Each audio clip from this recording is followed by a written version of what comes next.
Good morning, I'm Chance Dorland with your Express Briefing podcast for Tuesday, July 9th. Find these stories at expressnews.com and get each day's top news and sports headlines delivered to your inbox at expressnews.com/newsletters. We'll be following a Bexar County Commissioners Court meeting later today. An F-16 flyover is planned for the burial of Colonel William Goldie Goldfein, a Vietnam War fighter pilot whose son, General David Fingers Goldfein, is the Air Force Chief of Staff. The MLB All-Star Game is tonight in Cleveland. Astros pitcher Justin Verlander will start for the American League. And we'll have mostly sunny skies with a high of 98 degrees. Thousands of Vietnam War Navy veterans expecting to receive disability benefits must now wait until next year. An appeals court in January ruled those benefits were entitled to an estimated 50,000 to 70,000 Blue Water Navy veterans exposed to Agent Orange and other herbicides during the war. But new legislation directing the VA to compensate ill veterans complicated matters. The law included a provision allowing to delay, which the VA invoked last week. The agency did not immediately respond to questions about its decisions. A critically endangered salamander's fate lies within a laboratory at the San Antonio Zoo. Dante Fenolio's work with salamanders began as a kid, and now, while serving as vice president of the conservation and research at the zoo, has been working for a decade with the U.S. Fish and Wildlife Service to save the reticulated flatwood salamander. If there's a successful conclusion to the effort, it will lead to a massive uptick in the salamander's population and its removal from the federal endangered species list.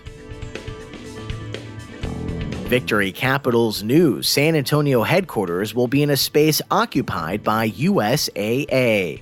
The announcement comes 2 weeks after Victory Capital completed its acquisition of USAA's investment management business. The firm will initially employ about 120 people at the West Ridge 2 building on the far northwest side. Its operating partner will also have 130 people working there. A man who supplied a deadly San Antonio-based pill mill with fentanyl, methamphetamine, and cocaine will serve nearly 21 years in prison without parole. A federal judge sentenced 34-year-old Fernando Khalifa Padilla Becerra on Monday. He was one of several suppliers, but was held accountable for the entire estimated output of more than 800,000 pills.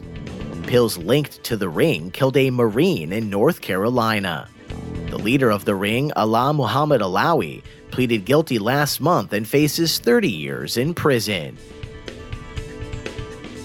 In other news, Express News columnist Elaine Ayala writes that even before a humanitarian crisis unfolded on the border, filmmakers at San Antonio's Cine Festival had migrations on their minds. Father David Garcia's role quickly grew from San Antonio parish priest to major community leader. Eric Cooper's father's experiences as a homeless person inspired him to leave a prosperous business career to work in food banks, and has now led the San Antonio Food Bank for 18 years. 3 players from San Antonio played in the 1970 MLB All-Star Game, including one who helped set up Pete Rose's controversial game-winning run. With screaming hot temperatures stifling big San Antonio appetites, we present a lighter alternative with 5 salads. And a renovated Beacon Hill home may have been San Antonio's first Spanish colonial revival residence.